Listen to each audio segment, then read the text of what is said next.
que a gente já se atrasou um pouco aqui nesses problemas. Então, vou começar. Acho que todo mundo me conhece. Para quem não me conhece, meu nome é Bruna. Vamos prosseguir. Então, tentei fazer uma narrativazinha assim para a gente poder imergir um pouco no caso, né? Para a gente se imaginar mesmo atendendo esse paciente. Então, coloquei nosso cenáriozinho pós-apocalíptico, que a gente é o bebezinho aí chegando no posto de saúde, recém-formado, de formatura adiantada, depois de ficar pensando só em Covid um tempão, estamos trabalhando lá no interior, sozinho, com Deus e o whitebook, bem essa fotinha aí mesmo. E chega para você uma paciente que vem andando apoiada pela filha. O nome dela é Carmen. Ela tem 71 anos, é branca, viúva, do lar. Mora com a filha na cidade de Queluzito, meu xodózinho, onde ela nasceu e formou a sua família. Aí, como eu falei, né, a dona Carmen tá andando, assim, pendurada na filha praticamente, com muita dificuldade, e tá visivelmente cansada também, tá bastante abatida.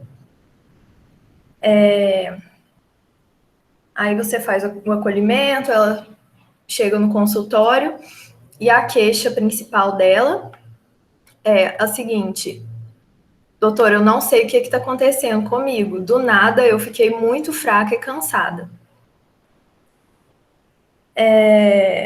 Alguém quer fazer alguma consideração sobre essa queixa?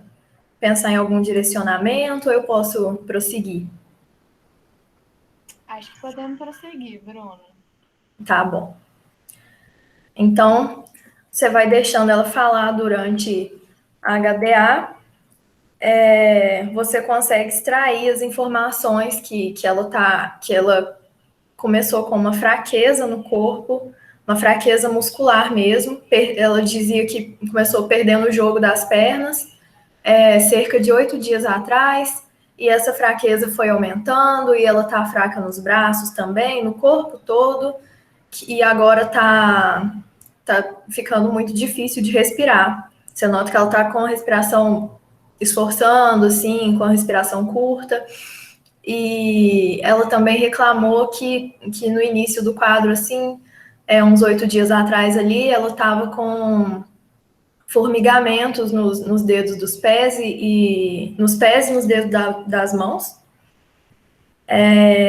Alguém quer fazer mais alguma pergunta sobre HDA, explorar alguma coisa aqui? Porque eu busquei não colocar muita informação para a gente ir construindo isso junto.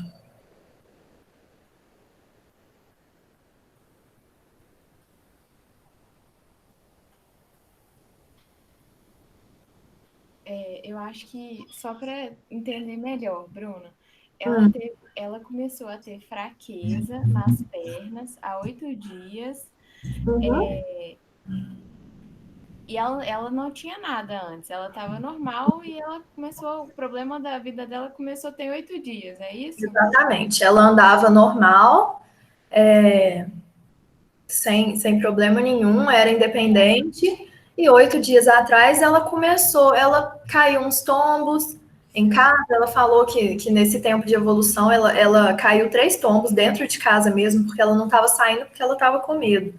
Porque ela falou que estava perdendo o jogo das pernas mesmo. E foi só piorando a fraqueza, e agora ela mal consegue se mexer, tá andando arrastada assim, e tá difícil de respirar, a respiração tá curtinha. E esses formigamentos também incomodaram ela bastante, queimou um pouquinho. Sei. É nas duas pernas? E Sim, agora tá no corpo todo, assim. Ela falou que tá, né, na perna, no braço, tá tudo fraco. Ela falou que tá fraco para todo lado, mal consegue se mexer. inclusive ela tem dificuldade para andar, né? Pra... Sim, Beleza, ela entendi. falou que tá andando praticamente arrastada. E é realmente o que você observa. Milena perguntou aí no chat se como que é esse formigamento. Ela falou que sim, que às vezes quando ela parava, que agora parou, sabe, formigamento. Mas que ela parava, sentava assim e sentia formigando no pé, nas extremidades, né? Nos pés e nos dedos das mãos. E não notou perda de sensibilidade nenhuma, não. E a queimação deu um pouquinho, assim, junto com o formigamento, né? Essa fraqueza dela é característica, assim, fraqueza para iniciar o movimento ou para continuar o movimento? Tipo, depois que ela começa a andar, ela continua, a maior dificuldade é para começar ou a maior dificuldade é para manter? Não, ela não consegue levantar sozinha, e mesmo quando ela levanta assim, ela parece que se quem estiver segurando ela soltar, ela vai cair. Tá fraca para tudo mesmo. E cansando demais. Até deitada ela se sente cansada. Ela não se apoia em pé sozinha, não. Só se ela tiver. Agora, no momento, ela tá andando, ela não tá tendo muita força para nada. Mas no início ela conseguia puxar com a mão e ficar em pé apoiada, né? Mas sozinha não. E isso já responde a sua pergunta, né? Que é ascendente. O quadro infeccioso que perguntaram aí, ela perguntaria assim, tipo o quê, né? Febre recente. Não teve febre, não. É a última doença que ela lembra de ter tido. Há uns 2 meses atrás ela teve uma virose só, mas assim, coisa boba. Ela é boa de saúde, só tem hipertensão, Toma remédio? toma losartana e toma clonazepam. Clonazepam para quê? Aquela muito ansiosa, ela não consegue dormir, é muito ansiosa mesmo, tem crise de ansiedade. Quanto tempo que toma? Tem mais de 10 anos. Gente, tem umas perguntas que vocês estão fazendo que está adiantando um pouco. A gente vamos seguir a ordem, vamos pensar na HDA e depois a gente prossegue. A Bárbara aí perguntou se é gastroenterite. Eu não sei, ela só falou que teve uma virose, assim, teve uma diarreia, mas o paciente conseguir explicar esses detalhes é complicado. E ela nunca aconteceu isso parecido antes, ela tá muito ansiosa também, gente, tá abatida, muito preocupada. Nunca viu isso acontecer com ninguém na vida dela, na família, só com ela, e assim, ela tá muito preocupada mesmo com o quadro. Porque tá piorando muito rápido, né? Você vê uma evolução de 8 dias dela começar assim, teve umas quedas, começou com umas quedas e agora ela tá andando arrastada num espaço de 8 dias. É um negócio para preocupar qualquer um, né? É bacana, Bruna. E é uma paciente que pode chegar para a gente tanto no pronto atendimento, né, no cenário da urgência e emergência, quanto no cenário da atenção primária também, né? Exatamente. Eu queria fazer um comentário sobre isso. A atenção primária, existe um novo conceito. A atenção primária que eu digo é posto de saúde, né, basicamente. Tem existido um novo conceito que chama acesso avançado. É um novo conceito de organização da agenda do posto de saúde. E esse conceito de gestão, ele tem preconizado que o posto de saúde mantenha uma parte da carga horária do dia para atendimentos não de urgência, mas para demandas da comunidade naquele dia, entendeu? Que é o que a gente chama de demanda espontânea. Ou seja, o cara está passando mal, o posto é ali do lado da casa dele. Ele precisa de um atestado, precisa de uma medicação, de uma avaliação médica. Existiria uma parte da agenda do posto de saúde direcionada para esse tipo de paciente. Então, é um paciente que essa senhora poderia facilmente chegar para a gente no posto de saúde também, né?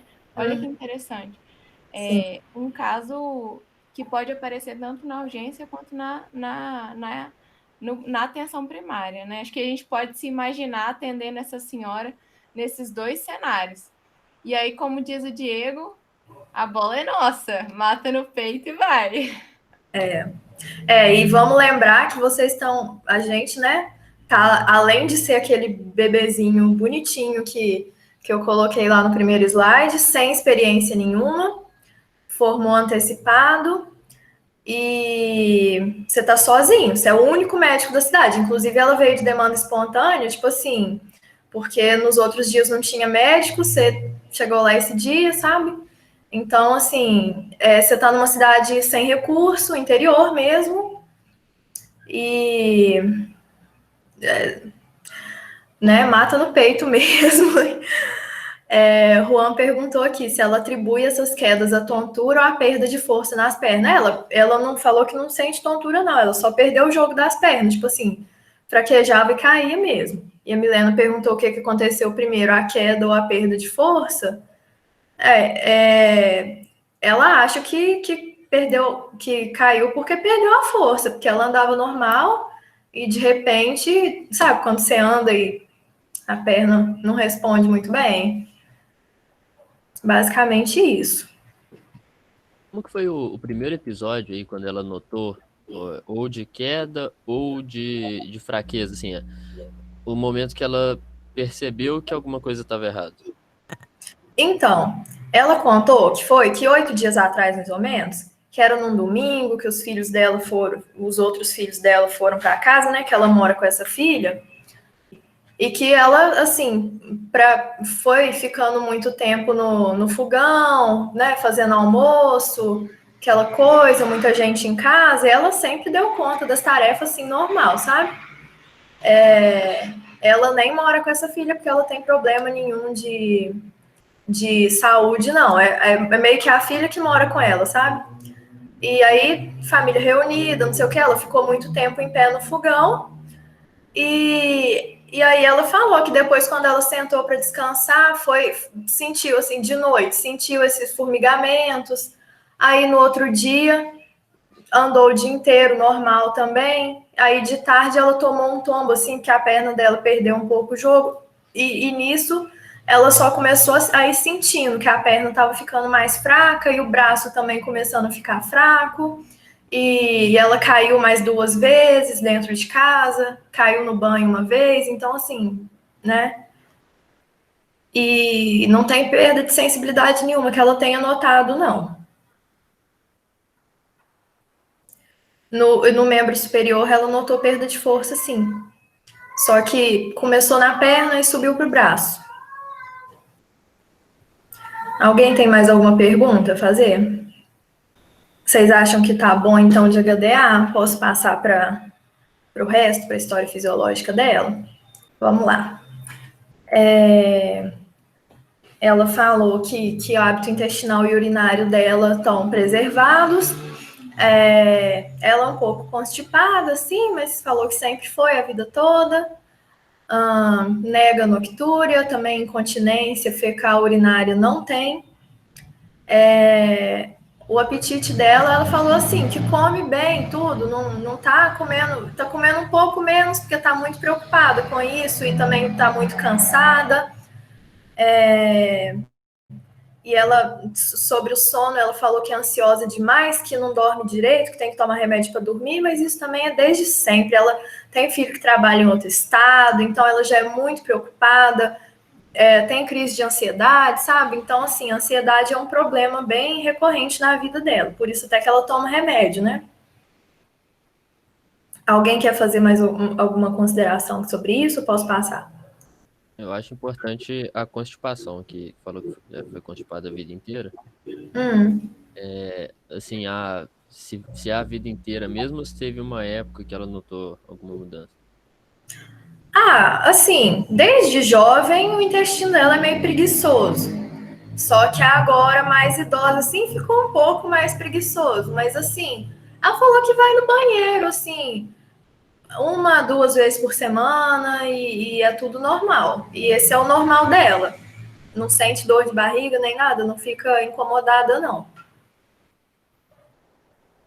Ela não teve nenhuma mudança repentina dos hábitos, não, Milena. Alguém tem mais alguma pergunta? Posso passar?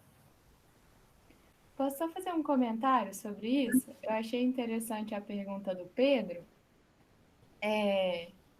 porque assim, a constipação, ela é uma queixa frequente, né? Assim, e às vezes nem é uma queixa, você descobre que a pessoa é constipada, né? Uhum. E como que a gente descobre que a pessoa é constipada? Você tem que pessoa que evacua menos de 3 vezes por semana, né? A gente pode classificar ela dentro de uma categoria de um hábito intestinal mais constipado. E aí, essa é uma queixa que é um dado que aí eu acho que ajuda muito a gente ter a lista de problemas, sabe? Sabe aquela lista de problemas que a gente tem falado, que é um recurso bacana e tal? Porque é uma coisa, é uma queixa que pode ter a ver com o quadro, pode, ou pode não ter a ver. Pode ser só uma coisa, né? É muito comum em idoso, né? Um intestino mais preguiçoso e tal. Então, eu acho que isso é o tipo do dado que cai muito bem lá na lista de problemas, sabe? É Uhum. uma peça do quebra-cabeças. Se você acha que no final você vai fazer o seu raciocínio clínico, se essa peça cabe em algum lugar, ótimo. Se ela não cabe, é uma coisa a ser abordada também no futuro, né? Guardadas as suas prioridades, né? Se a gente tem uma paciente com dispneia, desculpa, se a gente tem uma paciente com cansaço, nós estamos suspeitando que essa paciente, né, pode estar com alguma coisa grave. Então a gente não vai primeiro querer tratar a constipação, né? Mas assim, eu acho que é uma pecinha do nosso quebra-cabeças e a gente deixa ela guardada lá na lista de problemas. Achei legal o Pedro ter tido essa iniciativa de pesquisar melhor, né? É uma coisa bacana para a gente fazer. Sim. Vamos prosseguir, então. Da história patológica pregressa dela. Ela é hipertensa, está em tratamento regular há 6 anos, ela frisou bastante, que trata bem direitinho mesmo. A Milena perguntou ali de perda de peso, ela não teve perda de peso, pelo menos que ela tenha notado nos últimos tempos, assim. Ela falou que de vez em quando ela para no pronto-socorro, porque fica com dor no peito, fica com medo de estar infartando, mas eles sempre falam para ela lá que é crise de ansiedade. Então, assim, já aconteceu mês passado mesmo. Já aconteceram algumas vezes isso. E ela falou também que teve uma virose no mês passado, que, né, teve diarreia, sim, mas também foi um negócio que durou poucos dias, não foi nada muito grave. E ela falou até me perguntaram de febre, eu esqueci desse detalhe. Ela teve reação com a vacina da gripe também, não foi febre, não, é assim, ela não aferiu, mas ela falou que ficou mais quentinha, assim, que nem sabe se foi febre, mas uns 2 dias depois da vacina e depois passou. Falou assim, isso é até uma coisa comum também, já vi outras pessoas tendo, e ela falou que não tem mais nenhuma doença, não. Só essa ansiedade que incomoda ela muito, porque, né, já fez ela até parar no pronto-socorro, por causa de dor no peito, achando que era infarto e tudo. Ela foi internada só para os partos dela, que ela tem 4 filhos, foi todo de parto normal, fez uma cirurgia de apendicite também, ficou internada só para isso. Pedro perguntou aqui se ela fez ECG no pronto-socorro. Ela fez ECG, fez aqueles exames de sangue mesmo também lá e nunca deu infarto, não. Aí o médico sempre falou que era crise de ansiedade mesmo. Já falou uma vez que era estômago também, às vezes, mas a maioria das vezes era crise de ansiedade. Ela nega ter alergias, não fez transfusão sanguínea e nenhuma outra intercorrência médica também que ela se lembre. Ela está em uso de losartana, de 50 miligramas, um comprimido pela manhã, clonazepam de 2 miligramas, um comprimido à noite. Toma tudo direitinho. Alguém quer fazer mais alguma pergunta aqui dessa parte? Sem mais perguntas? Então, vamos lá. Milena, ela acompanha com o médico do posto, né? Porque trocou ser recém-chegado aqui no posto, mas ela acompanhava a pressão com o médico que trabalhava aqui antes. Ela não fuma, não bebe, mas tem fogão a lenha em casa, é sedentária, nunca fez exercício físico também não, e a alimentação dela é equilibrada. De história familiar, ela falou que a mãe dela faleceu aos 63 anos por câncer de mama, o pai aos 70 por diabetes. Ela tem 2 irmãs que são diabéticas, os filhos dela são todos saudáveis, uma tia que teve câncer de intestino, e falou que não tem mais nenhuma doença na família, não, que é todo mundo muito saudável. E ela falou que, né, você perguntou se isso já aconteceu, o que está acontecendo com ela já aconteceu com alguém na família, ela falou que não, que nunca viu isso na vida. Alguém quer fazer alguma pergunta? Pode passar. Ela tem hábito de fazer exame de sangue para glicemia? Ela faz assim, com o médico do posto, quando ela consulta por causa da pressão, ele passa um monte de exame assim, e ela falou que sempre dá tudo bem. Não tem certeza se pede glicemia não, mas ela sempre faz exame de sangue. Ela preventiva, ela parou de fazer já, Gabriel. Ela falou que depois que o marido dela morreu, que ela não viu mais sentido em fazer. Mas mamografia ela faz.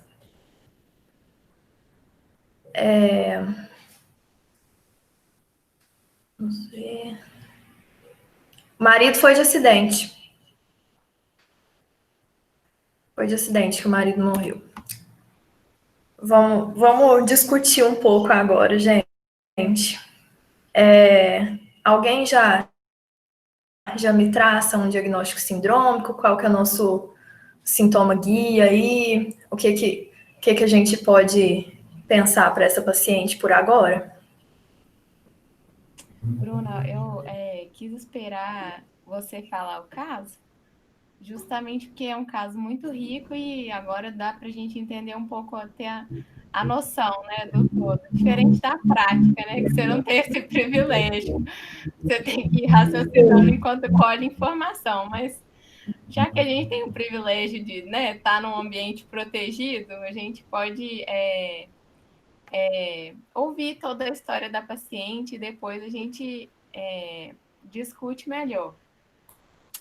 Eu queria saber, assim, justamente, acho que a gente tem que pensar um pouco na HDA, né? A Bruna contou pra gente bem o vocabulário do paciente, né? E, assim, é um vocabulário muito bonito, né? Você falou trocar o jogo das pernas. Olha, tiozinho, se a gente for parar para pensar, né, no valor linguístico dessa expressão, sabe? Eu acho isso muito incrível, assim, mas vamos tentar agora, então, entender o que aconteceu com essa paciente. Ela teve super boa vontade de contar para a gente. Vamos tentar formular uma vinheta clínica, traduzir para termos médicos o que ela está falando para a gente. Acho que esse é o primeiro grande exercício. Essa paciente primeiro fala que ela estava com fraqueza, né? Eu acho que a grande questão da fraqueza é justamente o que a gente fala em todos os casos, né? Eu acho que está sendo excelente. A gente está vendo como que essa queixa, fraqueza, cansaço, como elas podem significar coisas absolutamente diferentes e a gente tem que ter cuidado. Então, parece que o termo fraqueza, quando ela fala, cansaço, ela está se referindo mais a uma questão muscular, uma questão de força, uma questão de movimento, né? Ela não tem uma motricidade preservada. Acho que esse é o primeiro feeling, né? Quando a primeira coisa que a Bruna falou que ela estava caindo, não estava se conseguindo marchar bem, a gente vai pensar a gente pode pensar numa questão de coordenação, né? A gente pode pensar, será que ela não tá. Será que ela perdeu a coordenação? Que ela perdeu igual o bêbado, né? Quando a gente bebe umas a mais. Será que ela tá descoordenada? Ela não tá conseguindo manter a coordenação? Será que ela tem um problema do equilíbrio, né? Pode ser isso também, pode ser um problema do labirinto, né? Dos órgãos que auxiliam no equilíbrio. Isso tudo são coisas que a gente tem que buscar entender no relato da paciente. Ou Sim. se ela tem um problema da motricidade, ou seja, se ela perdeu a força na perna, se ela perdeu a força na mão, né? Se o paciente perde a força na perna, ele não consegue levantar o pé direito para desviar de uma pedra. Ele cai, né? Então, eu acho que esses são os primeiros grandes caminhos que a gente precisa tentar escolher para qual lado a gente vai, sabe? E pelo que você me fala, Bruna, pelo que você conta da história dessa paciente, a gente pergunta como que por que ela caiu, como que é essa fraqueza, e ela vai dando relatos para a gente, vai dando indícios de que o problema é um problema da motricidade, da força, né? Que Uhum. ela perdeu a força. Então, acho que isso é um grande caminho já para a gente percorrer. E aí, quando a gente está falando de perda de força, a gente tem um termo que vocês vão ouvir muitas vezes na medicina, que é a paresia, né? A famosa paresia. A gente pode falar em plegia, quando é perda total do movimento, né? E a gente Uhum. pode falar em paresia quando a gente está falando de perda, está graduando, né? Uma perda de força. Ou seja, ela andava bem, ela caminhava bem, ela carregava as panelinhas dela, e agora ela não consegue mais fazer isso. Então, nós estamos falando de uma paresia, de uma redução da força. Não sei o que vocês acham, mas para mim é, foi primeira coisa que me chamou a atenção, assim, nesse caso. Eu iria por esse caminho da força, da perda de força. Uhum. Foi. Eu acho que isso é uma coisa que assim, que a gente tentou cutucar bastante ali no relato, e parece que ficou bem claro mesmo que é uma perda da força. Agora, explorar essa questão se se tem alguma tontura, essas coisas também já começa a resposta da terceira pergunta ali. O que é que a gente quer esclarecer com o exame físico, né? A gente tem que ir para o exame físico sabendo o que é que a gente quer provar com ele. Exatamente. E aí é legal porque aí você fala, Ana, como é que eu posso conseguir diferenciar mais claramente se é um problema do equilíbrio, se é um problema da força, se é um problema da coordenação, né? Eu acho que a gente pode pensar juntos aqui alguma pergunta. Por exemplo, paciente que tem perda do equilíbrio, eles vamos falar que nessa paciente ela tá tonta, que ela tem uma vertigem, né? Ela tá caindo porque ela tem vertigem. Primeiro que a queixa principal geralmente é diferente. Geralmente o paciente fala, olha, eu tô aqui porque eu tô tonto. A vertigem é um sintoma, assim, avassalador, sabe? Ele é muito incômodo. Eu não sei se algum de vocês já teve vertigem ou se já teve algum familiar que teve. É muito ruim o negócio, sabe? Então, primeiro que a queixa costuma ser essa. A pessoa não tem dúvida, ela fala, eu tô tonto. O mundo roda, eu não consigo levantar, eu vomito. Então, a queixa do paciente é um pouco diferente. Mas tudo bem, vamos ser cuidadosos, vamos tentar investigar, ver se não é melhor. Outras coisas que costumam vir junto com a vertigem, que é essa sensação rotatória, zumbido no ouvido, queixa de diminuição da audição, principalmente porque a gente está falando de labirinto, né? O labirinto é um órgão nosso que fica perto do ouvido, fica dentro do ouvido interno. Então, quando a gente começa a ter umas queixas de vertigem assim, de labirintopatia, a gente está falando de paciente que tem vertigem, que sente náusea, que tem vertigem e fica nauseado e vomita, e tem zumbido no ouvido, e tem hipoacusia. Estou só dando algumas opções aqui de coisas que a gente poderia perguntar. A senhora tem zumbido? A senhora tem problema no ouvido? Sentiu que a audição diminuiu? Acho que poderia ser um caminho. Se a gente for para o caminho da coordenação, quais são outras perguntas que a gente pode fazer para essa paciente? Se eu pensei numa pergunta aqui, por exemplo, na alteração da fala, né? A pessoa que tem alteração da coordenação, ela tem dificuldade de coordenar a fala também, né? Então, será que essa paciente tem? A gente notou alguma alteração da fala, tá tendo dificuldade para articular a fala, né? E outras coisas a gente pode ver no exame físico também. Por exemplo, paciente que tem dificuldade de coordenar movimentos rápidos, a gente pede. Depois do exame físico a gente fala melhor. É uma coisa que talvez pelo exame físico a gente possa direcionar melhor. Mas eu acho que aqui está bem caracterizado que é um problema da força. Mas só para falar um pouco de perguntas que a gente poderia fazer se a gente estivesse suspeitando de um problema do equilíbrio ou da coordenação.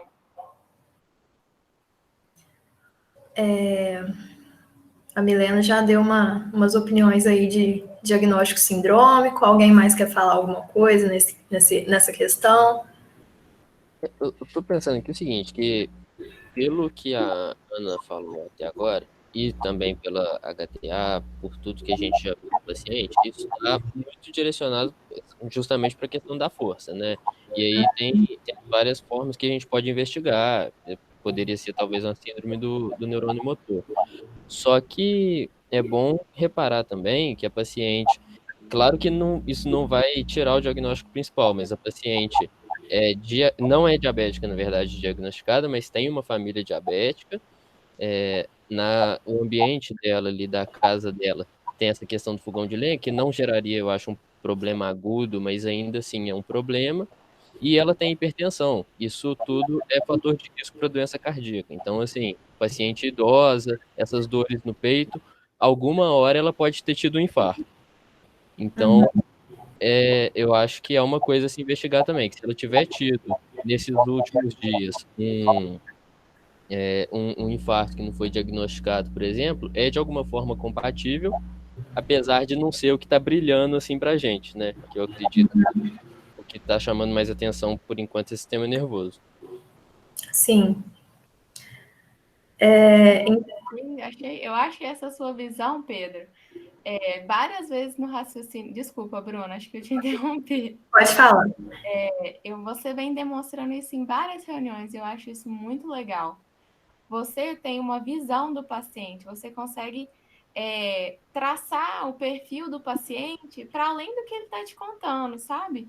Então, olha só que isso é muito bacana. Na reunião passada, na reunião com o Bruno Farnetano, você falou assim: eu acho que esse paciente ele tem um perfil ele tem um perfil que me faz desconfiar se ele não tem alguma coisa do trato gastrointestinal.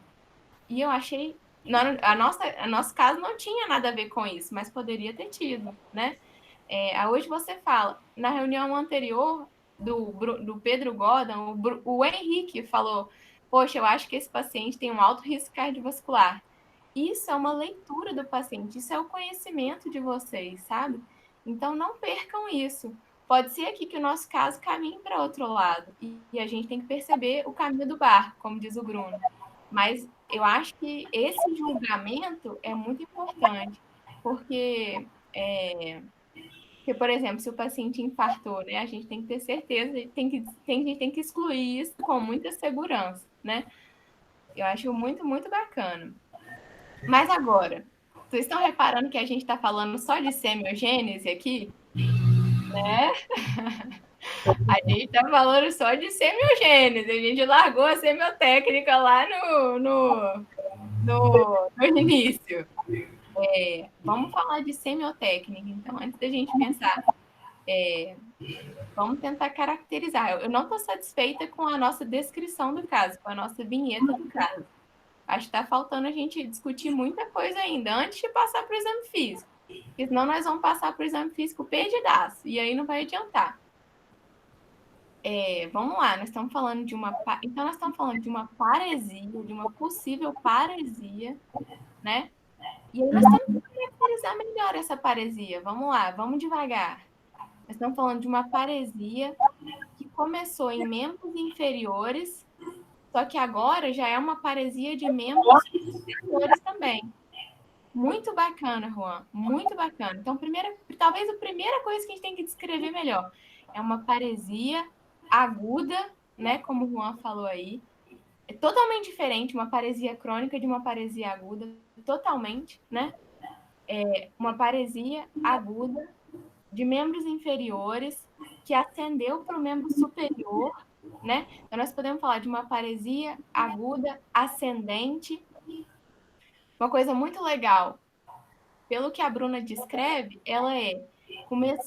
parece que ela tá ascendendo do pé, né? Que começa no pé, e isso é uma coisa que pode estar, né? E a gente poderia caracterizar melhor isso. Se ela acende, o pé ficou bobo, depois a perna ficou boba, isso é um dado muito importante para a gente também. Então, uma paresia aguda, eu estou perdendo tudo, uma paresia aguda, ascendente, distal para proximal, né? De membros inferiores evoluindo para membros superiores. Aparentemente, com a sensibilidade acompanhada de parestesia, mas aparentemente, pelo relato da paciente, de sensibilidade preservada, certo? Foi mais ou menos isso que eu consegui sistematizar aqui. Alguém pensou mais alguma coisa? Eu acho que é bem isso que a Ana falou mesmo. Então, assim, aí a gente tem que frisar uma outra coisa que chamou atenção, que é a dificuldade de respirar que essa paciente está apresentando. Aí, mediante isso, te bate aquele desespero. E agora, o que eu faço com essa paciente? Eu vou investigar aqui ou eu vou mandar ela para o pronto-socorro agora? Ou posso mandar para casa e pegar meu Harrison depois e ver se eu descubro o que está acontecendo? Nossa, Bruno, acho fundamental isso que você está falando, né? Porque a gente está falando aqui só de. A gente está interpretando a fraqueza dela, o cansaço dela, só como fraqueza, né? Agora, as coisas não são excludentes, né? A gente não. Por isso que a pergunta inicial é muito fundamental. Lembra aquela pergunta que eu acho que a gente já falou ela aqui umas 124 vezes. Quando o paciente te fala que está cansado, tenha certeza do que ele está falando. Nesse caso, a gente não perguntou para ela. Como ela chama mesmo, Bruna? Olha que vergonha. Carmen. Dona Carmen, a senhora tá me falando que caiu, que a perna tá boba, que o braço tá bobo. Mas me conta uma coisa, a senhora acha que o ar tá faltando? A senhora tá ficando com falta de ar? Então, isso já foi uma coisa, vou até voltar aqui, já veio desde a queixa principal dela. Ela falou que ficou fraca e cansada, e ela, na fala livre dela, ela já colocou isso, essa dificuldade de respirar, como uma coisa importante, né? Que ela falou que tá com o corpo cada vez mais fraco e agora chega a ser difícil de respirar. Você nota que ela tá com respiração curta, que realmente é uma coisa que está incomodando ela, principalmente por causa da progressão, porque ela começou com essa fraqueza no corpo, aí uns 3 dias atrás começou a ficar meio com a respiração curta, e ela tá com medo porque tá ficando difícil de respirar agora. Por isso essa sua preocupação, se é claro, né, fazer o diagnóstico é uma coisa muito importante, muito importante. Inclusive, assim, né, no nosso ambiente aqui de grupo de estudos é o nosso objetivo, mas antes disso a gente tem que pensar que, tipo assim, ela tem um quadro muito exuberante, assim, de paresia, né, evoluiu muito rápido mas ela tá com esse problema para respirar e a gente tem que pensar, né? O que eu vou fazer agora diante disso? É claro que assim, eu não quero que vocês me respondam essa pergunta agora, eu só quero que vocês pensem, que a gente ainda vai examiná-la, né? Mas eu quero que fique bem, muito, muito claro na cabeça de todo mundo, que eu acho que a primeira pergunta que a gente quer responder com o exame físico é se ela precisa ser internada agora, se ela vai entrar em insuficiência respiratória. Olha como a nossa HDA ficou mal feita. Então, eu acho que parte fundamental da vinheta clínica é esse dado, né? Que a paciente acompanha o sintoma de paresia, tudo isso que a gente falou, essa paresia gigantesca aí. Paresia aguda, ascendente, começa em parte distal de membros inferiores, evolui para membro superior, sem alteração da motricidade, da sensibilidade, e acompanha o quadro que uma dispneia também progressiva que começou no mesmo período, Bruna? Começou há quantos dias? Começou depois. Tem uns 3 dias que ela tá notando que tá um pouco difícil de respirar. E que há 3 dias evolui com uma dispneia aguda, né? Então, nós temos uma paciente que tem um quadro da motricidade, né? Aparentemente, da motricidade voluntária, né? Ela não está conseguindo mais controlar, controlar não, mas ela perdeu força na musculatura esquelética, né? E agora nós estamos tendo indícios de que essa paciente também tem um quadro de dispneia. E aí fica a pergunta na nossa cabeça: será que essa dispneia tem relação com esse quadro de fraqueza muscular? Né? Será que nós estamos falando de duas coisas distintas? Será que nós estamos falando da mesma coisa? Né? Acho que é uma pergunta que a gente tem que buscar responder também. Sim. A gente tem que. É uma coisa que o exame físico pode ajudar a esclarecer. A gente tem o dado que ela tem contato com fogão de lenha e também tem o quadro de crise de ansiedade, de síndrome do pânico, que seja, que também é uma coisa que é comum, apesar de que ela relatou que a queixa dela sempre era mais dor no peito, mas é uma coisa que a gente vê também dando dispneia em paciente. Então, assim, já pipocam coisas, né? E pode estar relacionado também com o quadro de paresia dela, estando atingindo a musculatura respiratória, né? Diafragma. E aí, né, nesse caso, a gente tem que. Eu acho que tem que ser uma das coisas que. É claro que o quadro dela de perda de força no corpo é muito exuberante, mas eu acho que essa é a coisa que a gente mais tem que se preocupar agora, porque se está relacionado com esse quadro dela, está evoluindo muito rápido.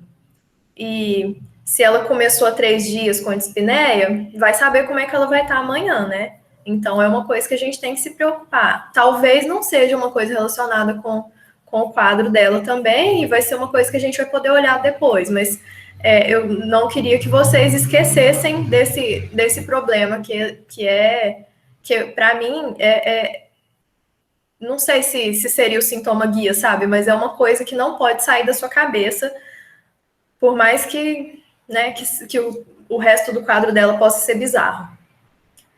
E mediante esse diagnóstico sindrômico de uma paresia ascendente rapidamente progressiva, associada à parestesia também, né? E poupando a sensibilidade, o que a gente precisa fazer no exame físico dela? Alguém tem alguma coisa assim que acha que é indispensável? Força, reflexo. Uhum. Acho muito importante.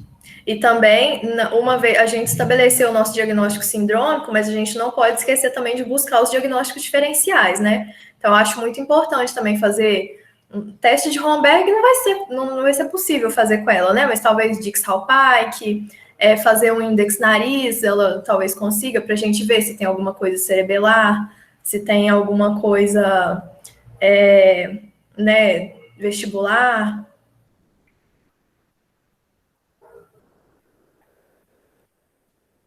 Alguém mais tem algo? Concordo totalmente com o que o Gabriel e o Juan disseram agora. Acho que o exame hoje, agora, o que me preocupa é se essa paciente está saturando bem, como é que estão os sinais vitais, né? Eu acho que até você pensar em fazer o exame neurológico completo e tal, vocês estão reparando que a gente está com uma paciente que já acendeu uma luz vermelha, sabe? Eu acho que o diagnóstico, quando você fala de dispneia, que você vê um paciente e quando você vê ele, só dele entrar na sala, você já vê que ele está dispneico. Eu assim, acho que já acendeu a luz vermelha, sabe? Aquilo que a gente discutiu com o Diego na semana passada. Então, eu acho que até para você ter tranquilidade para fazer um exame neurológico nessa paciente, você tem que garantir que ela está em condições assim de ficar ali no consultório com você. Então, eu acho que a primeira coisa talvez seja exatamente isso, assim, olhar fazer o ABCDE, ver vias aéreas, ver a oxigenação, botar um oxímetro no dedo dessa paciente, contar a frequência respiratória, avaliar a ausculta pulmonar. E dependendo, a partir daí, eu acho que eu já decidiria se eu vou ligar para o SAMU agora, né? Porque no posto não tem nada, gente. No posto não tem nem oxigênio. Então, você já tem agora, ou se você tem um tempo para fazer um índex nariz, né? Assim, só para você ter tranquilidade. Então, acho que eu começaria. Acho que a pergunta da Bruna foi assim: o que você faria no geral? Tudo bem, no geral a gente pode perguntar de tudo e fazer de tudo. Só que você tem que avaliar, a primeira pergunta que você tem que responder é a gravidade. E a partir daí você definir como vai ser a sua conduta, sabe? Assim, pelo menos assim que eu faria. Eu me preocuparia primeiro com essas coisas. Uhum. Juan perguntou aí se não tem nem oxigênio no posto. Querido, se tiver de pirona, você tá no lucro, tá? Não, assim, posto de interior dificilmente vai ter oxigênio. Difícil ter qualquer coisa, né, gente? Até em cidade grande, às vezes é meio complicado, mas é assim mesmo, a vida real, tá? E, bom, eu vou passar aqui para o exame físico. Justamente já coloquei pulando na nossa cara sinais vitais, porque se bobear, você nem termina a anamnese, né? Quando você vê a paciente com aquela respiração curta, né? Você talvez nem termine a anamnese e já pule para dar uma olhadinha nos sinais vitais dela. Então, aí ela está com uma PA de 132 por 74, lembrando que ela é hipertensa. A frequência cardíaca dela está de 76 batimentos por minuto, uma frequência respiratória de 22, a temperatura axilar de 36,2 e saturando 93% no ar ambiente. Diante desses sinais vitais, alguém quer falar alguma coisa? Assim, a gente continua essa consulta ou sai desesperado ligando para o SAMU agora? Aí eu acho que, na verdade, depende muito do quão distante você está de um centro que possa tratar, né? Bom, vou falar a distância real. Essa cidade é a cidade da minha avó, fica uns 20 minutos daqui da minha cidade, que é onde tem um pronto-socorro. Mas ela tá assim, com uma saturação limítrofe, como a Milena falou, né? FR pouquinho. Não tá te parecendo nada desesperador. Não sei, pelo menos para mim não pareceu. Mas é uma paciente que, principalmente dependendo do exame físico, de a gente conseguir separar se esse quadro se essa dispneia está relacionada ao quadro dela de perda de força ou não, mas eu acho que se tiver relacionado, não é uma coisa que é para a gente ligar para o SAMU desesperadamente, mas é igual eu tô falando, assim, é a minha opinião inexperiente, que sou. Não fiz nem o estágio do HPS ainda. Mas não deixei ela ir para casa. É o que eu penso. Eu já não sei, assim. Provavelmente sou bem menos experiente, mas exatamente se for um quadro de perda de força e a gente olhando muito para o sistema nervoso, se do nada, sei lá, resolve descompensar o paciente na parada respiratória, eu gostaria de ter ligado para o SAMU. Então, mas vamos pensar assim, o SAMU vai demorar uma meia hora aqui para chegar, porque de todo jeito, para internar, a gente vai precisar de ambulância, né? Então, eu acho que fica bem estabelecido que a gente vai ligar, vai pedir vaga no sistema, né? Já vai acionar a regulação para pedir uma vaga de internação para ela, ou levar para o pronto-socorro, o que é dizendo assim, do fluxo daqui que eu conheço, a gente vai chamar o SAMU e eles vão levar ela para o pronto-socorro e de lá vai para a regulação, mas às vezes é no posto que se entra em contato também. Ô Milena, não assim, eu tô falando, mas isso é um erro, porque eu estou falando do meu ambiente. É porque lá não tem ambulância, é só o SAMU que faz transporte de paciente. Eu sei que é errado, mas é assim. Tem carro da prefeitura, mas assim, não, o recurso para um caso que a gente quer internar ela meio que agora é o SAMU mesmo. Olha, isso pode parecer uma discussão trivial, sabe? De, em qual momento que eu vou ligar, sabe? Tipo, cada um faz o que quer, sabe? Isso pode parecer uma discussão trivial, mas eu não acho que não é não, sabe? Eu acho, gente, que assim, a gente tem que ter clareza. Quando a gente tem uma impressão, a gente vai precisar bancar. O que eu quero dizer? Quando a gente decide esse paciente é grave, eu vou chamar o SAMU agora. E se tiver que atrasar para todo mundo sair do posto e todo mundo que tiver que ficar no posto até o SAMU chegar, vai ficar, porque o paciente é grave, o paciente não pode sair dali de alguma outra forma que não seja de ambulância. Por que eu tô falando isso para vocês? Porque quando a gente toma decisões, a gente precisa bancar essas decisões. E aí, o fulano do posto vai ficar chateado que ele não vai almoçar, o Beltrano de não sei aonde também vai ficar chateado porque você não vai atender ele, porque você vai tá todo mobilizado ali com o caso. Então, eu acho que nós estamos falando que parece uma coisa boa, mas na realidade, isso é uma discussão que impacta muita coisa, sabe? E até dentro do hospital mesmo, se você for o médico plantonista do pronto-socorro, o enfermeiro vai ter 1000 coisas para fazer, 1000 coisas. E aí você vai chegar para ele e vai falar assim, colega, fulano, né, trata pelo nome, esse paciente aqui, eu estou muito preocupada, eu queria, por favor, que você parasse de fazer tudo o que você está fazendo e fosse dar uma atenção para ele, para mim, botar ele no oxigênio, fazer a medicação, não sei o que, não sei o que, não sei o que.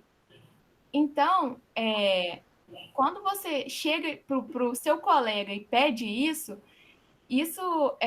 acarreta um transtorno na vida dele que você tem que bancar. É você que tem que bancar. Então, se você, qualquer coisa, não estou falando que esse caso não é grave, nada disso. Só estou falando o seguinte, se você toda hora falar para o seu colega que isso é grave, que você vai chamar o SAMU agora, você se descredibiliza. Se eventualmente você monta um cenário de tensão, de todo mundo fica mobilizado, né? Então, se a gente faz isso sem critério, se tudo é urgente, a gente cria um grande problema, sabe? Então, eu acho que isso parece uma discussão boba, mas não é. É uma discussão muito central. Respondendo a pergunta da Milena, que ela perguntou por que eu quero internar ela agora. Bom, eu não tô dando opinião, eu falei baseado na opinião popular aí que o pessoal falou para chamar o SAMU, o Pedro falou ali em cima. Mas assim, né? Eu vou me abster de dar opinião aqui, porque. Mas eu quero fazer uma consideração que assim é uma paciente que sem mais nada do exame físico, eu acho que é uma paciente que a gente não pode perder o segmento dela, porque o caso dela está evoluindo muito rápido e até o momento você não faz ideia de como vai evoluir. Alguém quer dar mais alguma? Então, tipo assim, alguém quer dar alguma opinião? Ou a gente continua com essa de pedir uma internação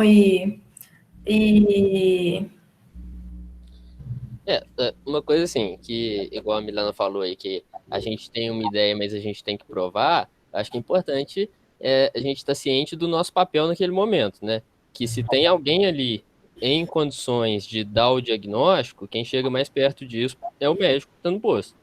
Então, assim, isso aí entra até na questão de autonomia mesmo, sabe? De bom senso. Pô, o médico, lógico que a visão de uma pessoa é diferente da outra, mas se o médico acha que é grave, o médico, claro, recém-formado e tudo mais, mas com alguma experiência, com alguma vivência, tem o feeling de que aquilo ali é grave, ele não vai esperar sair um teste diagnóstico para chegar e falar, eu acho que pode, porque às vezes na hora que sai o resultado do teste, o paciente já tá, sabe-se lá em qual dimensão, né? E deixando claro também nesse caso, é que você só tem o seu esteto ali, sabe, no posto tem um ECG. Só isso. Tem mais nada, não. Então. Vamos seguindo no exame físico, que aí talvez a gente possa ter alguma outra ideia. Sim, Milena. Então tá, vamos continuar o exame físico, aí a gente volta nessa discussão. A inectoscopia, ela tá num bom estado geral, apesar de estar muito ansiosa, mas, enfim, tá bem lúcida, orientada no tempo, no espaço, bastante colaborativa, apesar dela não estar conseguindo né, se mexer muito.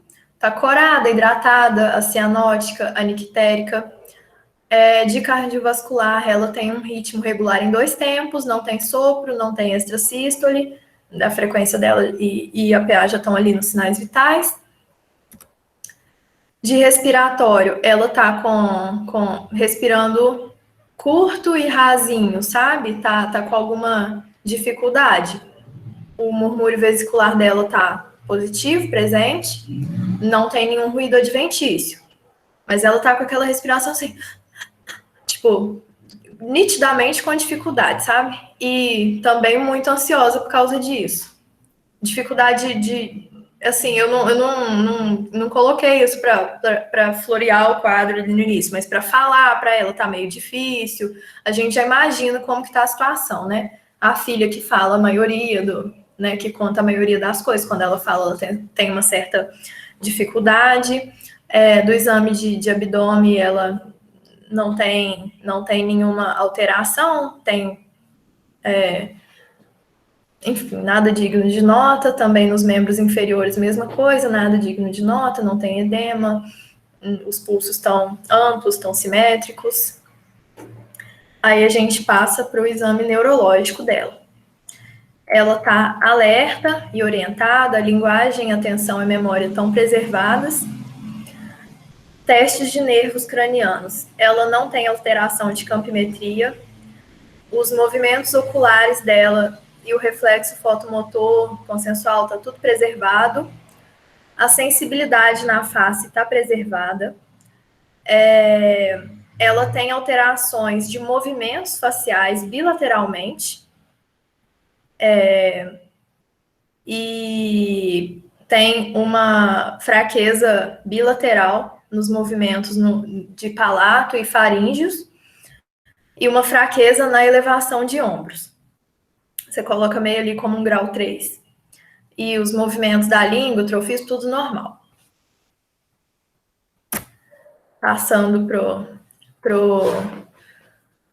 a parte motora. Ela tem o tônus muscular preservado, também trofismo preservado, tem uma fraqueza muscular generalizada, grau 3. A reflexia generalizada, não conseguiu pegar nenhum reflexo tendinoso profundo dela.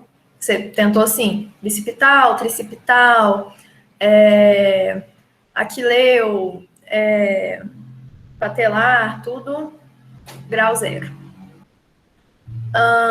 Exame de marcha, ela é incapaz de andar sem apoio, então não vai ter muitos dados para a gente. Como eu já falei também, um Romberg é impossível de fazer com ela, para a gente ver se ela, né, pode estar com alguma alteração de equilíbrio aí.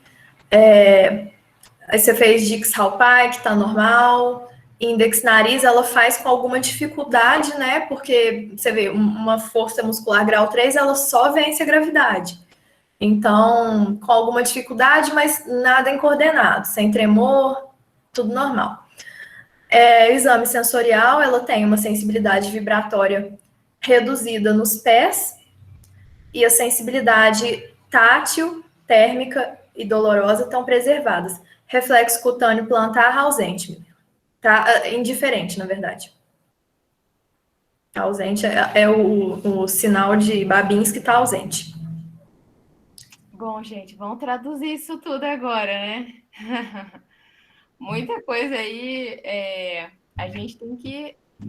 Primeira coisa, eu acho que para quem já está ali no 4º, 5º período, 6º período, passou na neuro já, você vai se perguntar assim, cara, será que eu sou capaz de fazer esse exame neurológico, né?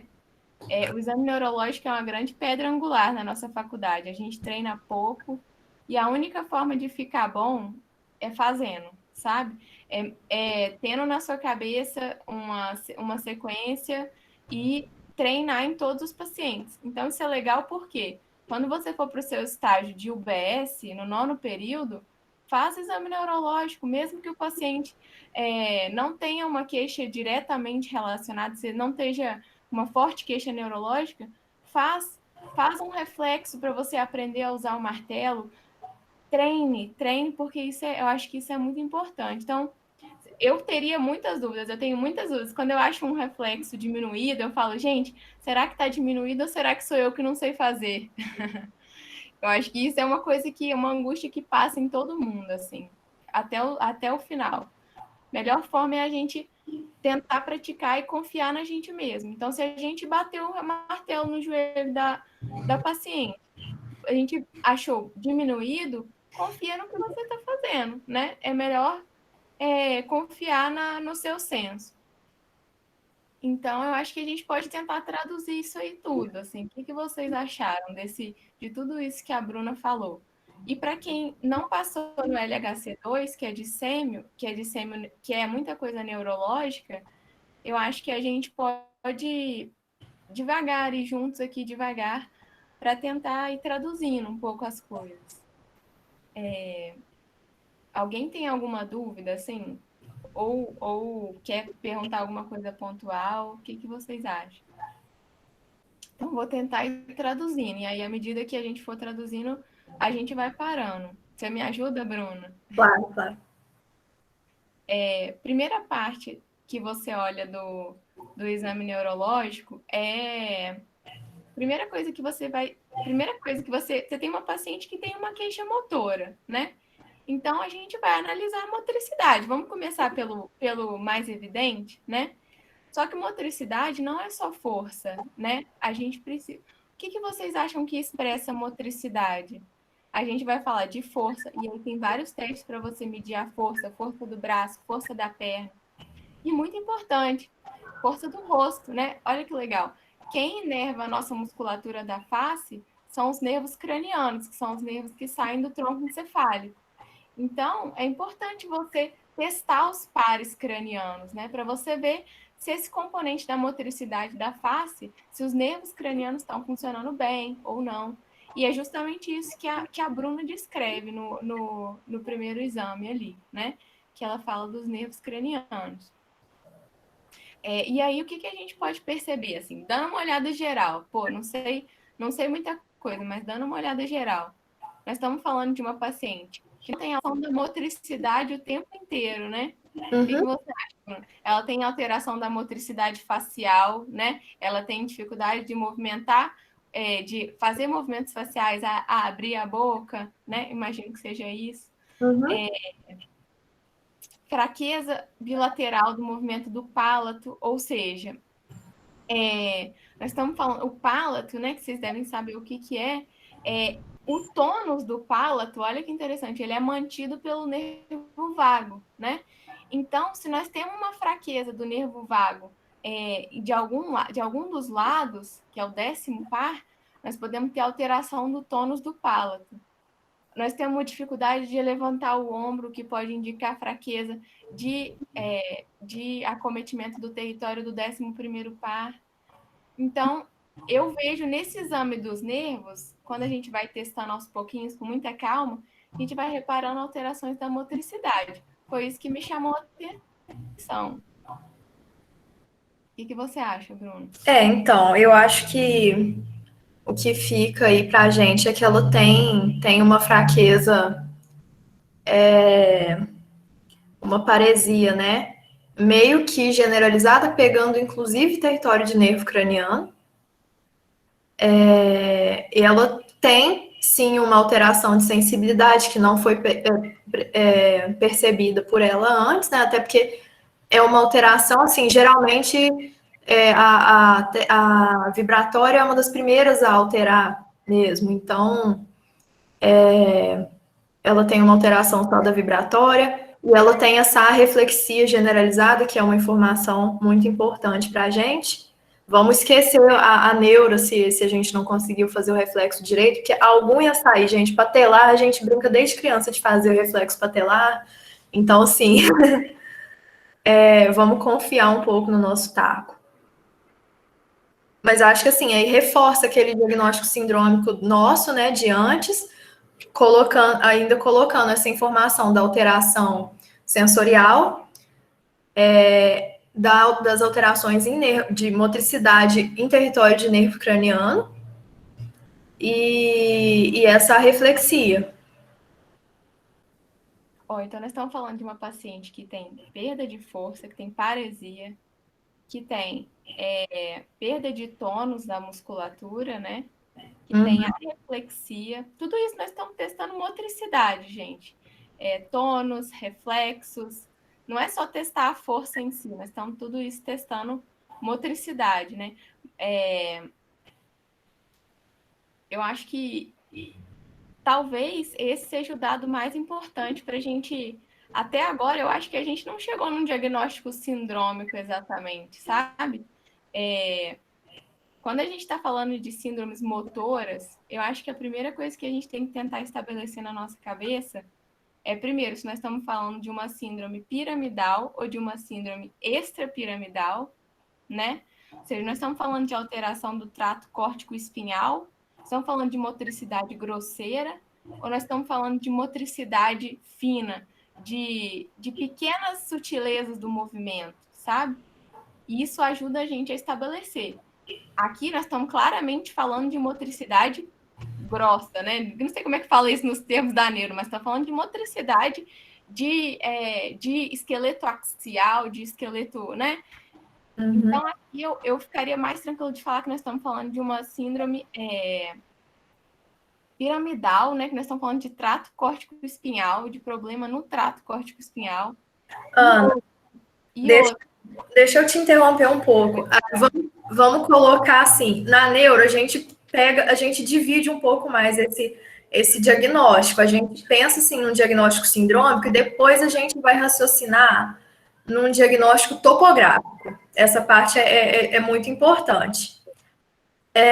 Porque se a gente tentar colocar a topografia no diagnóstico sindrômico, por experiência própria, a gente fica muito sujeito a erro, muito sujeito a erro. Então, por isso tem essa separação.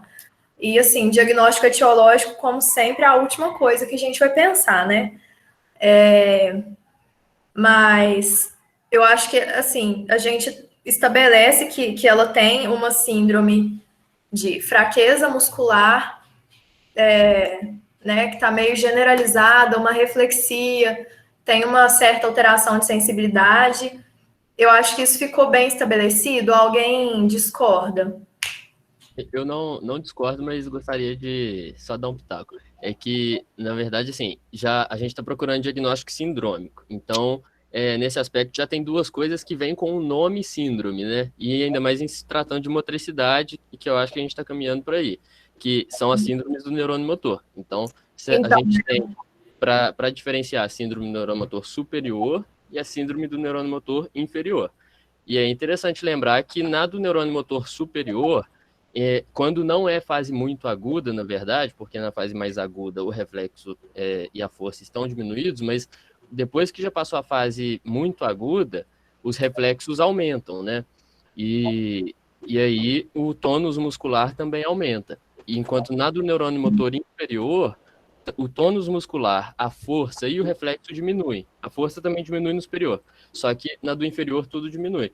Então, eu acredito que a gente está caminhando mais para uma síndrome inferior do que para uma síndrome superior.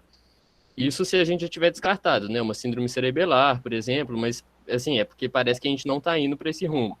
Sim. Em termos de síndrome, eu ficaria com a do neurônio motor inferior. Então, perfeito, Pedro. Eu coloquei essa diferenciação entre o neurônio motor inferior e superior no diagnóstico topográfico. Mas seria a primeira coisa para a gente encaminhar para o diagnóstico topográfico, né? Então, eu acho que a gente está indo bem nesse rumo, construindo esse raciocínio bem indo nesse rumo, né? Então, deixa eu passar. Ninguém quer perguntar nada mais de exame físico, não, né? Deixa eu ver o chat aqui. Perfeito, Milena, explicando exame de nervo craniano. Eu até pensei em colocar uma fotinha, mas eu achei que a gente ia se alongar demais. Mas então tá. Vamos lá. Primeira coisa, antes da gente, né, muito, o nosso próximo passo é mesmo o diagnóstico topográfico dela agora, mas primeiro a gente tem que pensar, a gente precisa mesmo internar ela, o que a gente está achando, essa dificuldade de respirar, o que vocês acham que é isso? O pulmão dela parece estar normal, parece não ser nada cardiovascular, então vocês acham que pode mandar ela para casa? Como é que é? Concordo com o Pedro, que tem que internar. E alguém tem alguma opinião mais formada, assim, se isso é realmente relacionado ao quadro dela de fraqueza muscular, ou se é por alguma outra causa? Então, vamos prosseguir para esse diagnóstico topográfico, gente. Alguém tem... acho que o Pedro já deu uma explicada legal. Então, reforçando. A Milena ainda está... Não, beleza, Milena. Acho que a gente lá, estando sozinha lá, você ia quebrar a cabeça igual a gente vai quebrar agora. Então, vamos ver. Se eu acho que ela está evoluindo rapidamente para uma falha respiratória, eu não sei. Mas quem garante que não vai ser rapidamente, sabe? Eu acho que a gente tem que pensar assim, que nada garante que vai ser lenta essa evolução, se evoluir para isso. Então, vamos pensar um pouco aqui no diagnóstico topográfico dela. Uma lesão de neurônio motor superior, a gente vai ter mais a presença de a gente, né, se não fosse um quadro muito agudo, como o Pedro frisou, mas estando mais estabelecido, uma síndrome de neurônio motor superior, ela teria essa perda de força, mas provavelmente ela teria um aumento do tônus, uma espasticidade, talvez. Ela teria, igual a Milena me perguntou, do reflexo cutâneo plantar, ela teria um sinal de Babinski, ela teria, talvez, aumento dos reflexos e não uma arreflexia, e geralmente uma síndrome de neurônio motor inferior é o que a gente tem mais parecido com o quadro dela, que essa paciente, como é um quadro muito agudo, ela tem o tônus muscular normal, preservado, não tem nenhuma atrofia muscular, mas ela tem essa reflexia, que é uma característica que te puxa um pouco mais para neurônio motor inferior. Então, assim, eu acho que está bem estabelecido isso. Alguém quer comentar alguma coisa mais sobre essa diferenciação? Eu acho que é isso também, concordo. Acho que nós estamos falando de uma síndrome do neurônio motor inferior. E agora cabe a gente pensar onde, né? Neurônio motor inferior é o que vai da medula até o músculo, né? Todo esse caminho aí que vai da medula até o músculo. Ou seja, a gente acha que o problema, se o problema tivesse no córtex, né? Do primeiro neurônio que vai do córtex até na medula, a gente estaria falando provavelmente de uma síndrome do neurônio motor superior. Então, a gente já falou que acha que o problema não está aí. A gente acha que o problema está para baixo, do neurônio que vai da medula até no músculo, né? Uhum. Então, será que a gente consegue caracterizar melhor dentro desse trajeto que vai da medula até no músculo? Será que a gente consegue caracterizar melhor onde que está o problema? Né? Acho que esse é um desafio. Eu acho isso muito difícil. A gente vai conseguir fazer isso aqui agora. Vai ser lindo. Primeiro, assim, eu quero ouvir de vocês. Tipo assim, uma lesão medular. Alguém acha que pode ser? Alguém tem alguma coisa que fale muito a favor? Alguém tem alguma coisa que fale contra? Pedro perguntou, vacinada. De quê, Pedro? Ela tá com cartão em dia. Tomou da gripe tem 40 dias que ela falou. Pois é. É porque acendeu uma luz dos antepassados aqui, que é o seguinte, que às vezes a gente falando de neurônio motor inferior, tem algumas síndromes que são mais características, né? Digamos, síndromes ascendentes, com método inferior e tudo mais, só que existe também a poliomielite, né?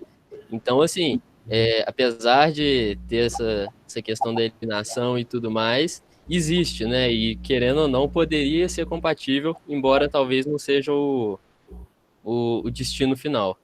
Uhum. Então vamos ficar assim, ela não tinha o cartão, mas ela falou que sempre tomou as vacinas tudo direitinho. Então a gente fica meio na dúvida aí. Então, a Milena fazendo uma consideração aí também, que o fato de ser bilateral afasta uma lesão no córtex. Bacana. Lesão medular para ser bilateral é complicado. É complicado, mas pode acontecer, Milena. Pode acontecer. Então, né, a gente não vai tirar do páreo ainda. Alguém tem alguma coisa que me fale a favor ou contra uma lesão medular? Podem, assim, se alguém souber alguma coisa também a favor ou contra neuropatia, ou então alguma coisa na placa motora ou muscular, né? Tipo uma distrofia muscular, alguma coisa assim. Tem muita doença também dessa parte, assim, quando eu estava rodando na neuro, gente, eu vi doença muscular que dá uma fraqueza na pessoa, assim, vi coisas que eu nunca tinha imaginado que existia na minha vida, né? Então, assim, isso ficou bastante na minha cabeça. Mas vamos lá. Contramedular, ser muito difusa e pega pares cranianos também, exatamente. Eu acho que uma das principais coisas que Milena, é bem simétrico, sim. Uma das principais coisas que vai me falar contra um problema medular é esse envolvimento dos nervos cranianos. E tem outra coisa que é uma dica também, pensando numa lesão de medula que iria pegar bilateralmente, fazer essa perda bilateral, ela provavelmente teria uma liberação esfincteriana. E você, garoto esperto lá, já perguntou se teve lá na anamnese, não teve. Então, assim, acho que lesão medular a gente meio que já afastou um pouco, né? E agora, então, a gente fica entre lesão tá no nervo, tá no músculo, tá na placa motora, onde que tá isso aí?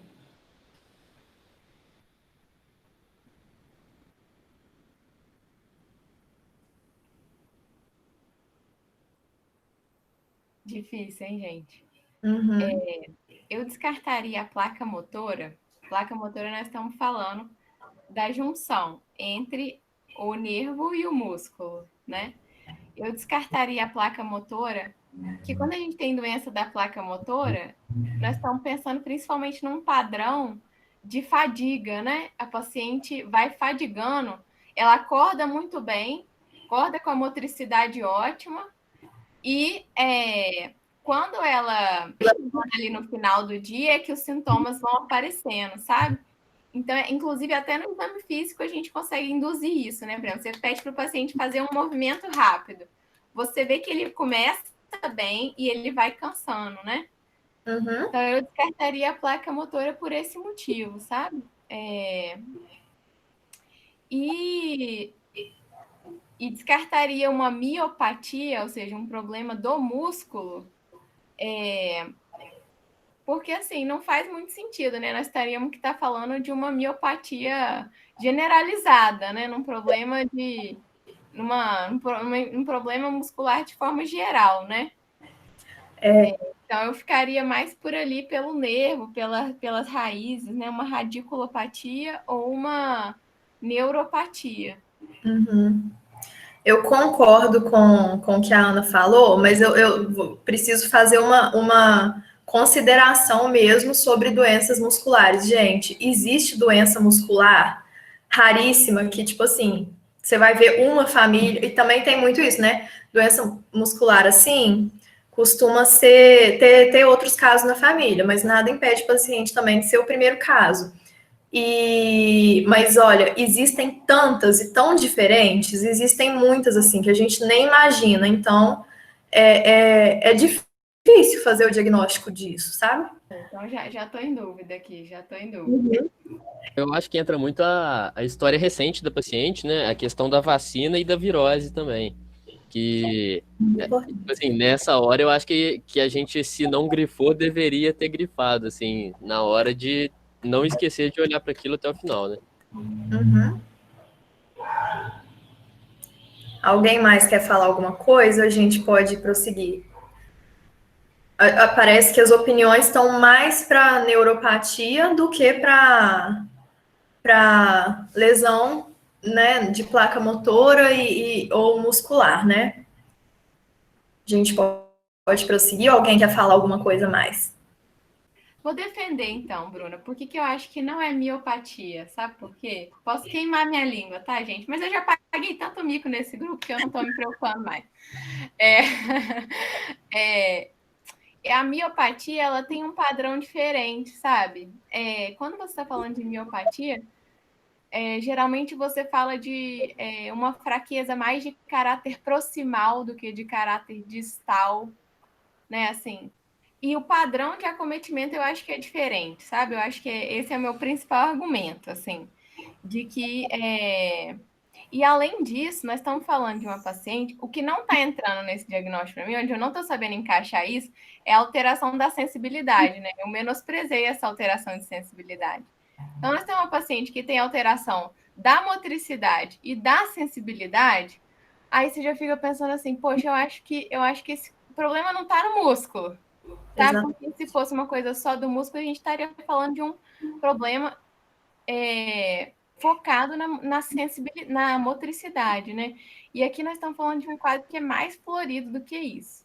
Então, descartaria a medula, descartaria a placa motora e descartaria o músculo por essas questões. Ficaria ali com um problema na raiz nervosa e nos nervos, de forma geral. Uma coisa que eu fiquei na cabeça com essa sensibilidade é que, tipo assim, a pessoa tem tanta coisa para sentir, ela vai perder a sensibilidade vibratória, tipo assim, sabe? É uma coisa meio, sei lá, pode ser um confundidor do exame, sabe? É uma coisa que pode ser útil e às vezes pode distrair muito também, né? Vamos ficar assim, eu falo disso aí depois. Então, acho que a gente pode prosseguir, né? Então, a gente ficou, assim, o que a Ana falou é o que eu queria ouvir, basicamente, sobre essa alteração de sensibilidade é a coisa que mais vai falar contra ser uma doença neuromuscular, né? Eu acho que a gente fica mais tendencioso à neuropatia por conta disso. Então, o que a gente tem? É uma neuropatia, ela é aguda, ela é progressiva, ela é ascendente, ela afeta o território de nervo craniano, ela tem alguma alteração de sensibilidade, mas é quase predominantemente motora. Isso que a gente tem que ir colocando na nossa caixinha para a gente pensar o que pode ser que está acontecendo com essa paciente. Isso aqui é mais ou menos o que a gente já tinha conversado. Se alguém quiser falar mais alguma coisa também. Acho que é isso. Eu sempre acho que vai ser mais fácil e na hora, cara, é sempre difícil. Imagina na prática. Tá doido, meu Deus. Então a gente continua com a nosso voto na neuropatia, né? Com todas essas características que a gente pensou, e agora é a hora da gente pensar, assim, de onde veio isso então. Então, a gente tem que pensar em epidemiologia, a gente tem que pensar no que aconteceu com essa paciente, que o Pedro frisou muito bem, acho que foi Pedro mesmo, que ela foi vacinada de gripe, teve uma reação, ela teve uma virose também, que ela falou, teve diarreia, isso, assim, duas coisas que aconteceram recentemente, e a gente tem todas essas características aí, né, de ser... Milena, na prática, a gente se apega à nossa intuição. Você não tem nada que... Não tem como você fazer nenhum exame agora, então, assim, você vai na intuição mesmo, você vai fazer uma hipótese agora, né, uma hipótese diagnóstica. E dentro das nossas hipóteses diagnósticas possíveis, o que está mais chamando atenção seria uma polineuropatia desmielinizante, gente, falar em voz alta, inflamatória aguda, que é uma coisa muito clássica, que é a causa mais provável para ela aí de ser por essa gastroenterite que ela teve, assim, ela teve uma gastroenterite, aí a gente já coloca, né, um quadro de gastroenterite que causado pela Campylobacter jejuni é a principal causa de polineuropatia desmielinizante inflamatória aguda, que é a nossa querida síndrome de Guillain-Barré. Eu acho que é a principal hipótese diagnóstica para a gente ter para essa paciente. E que nem é uma coisa rara, não. É porque eu tô falando que, tipo assim, quando eu ouvi falar na faculdade de síndrome de Guillain-Barré, eu achava que era um bicho de 7 cabeças, que era super raro, que eu nunca ia ver na minha vida. Cá estou eu, tô no 10º período, assim, não tenho experiência nenhuma e já vi 2. Então, assim, não tão difícil. Aí a gente tem essa hipótese de diagnóstico etiológico, né, que é a síndrome de Guillain-Barré, e o que a gente precisa para confirmar esse quadro dela é uma punção licórica, né, fazer um exame do líquor dela. Esse líquor vai vir com uma dissociação proteíno-citológica, ou seja, ele vai vir com proteínas bem aumentadas, acho que especialmente a albumina, inclusive, mas eu não tenho certeza. A Milena falou, está muito relacionado com a arbovirose também.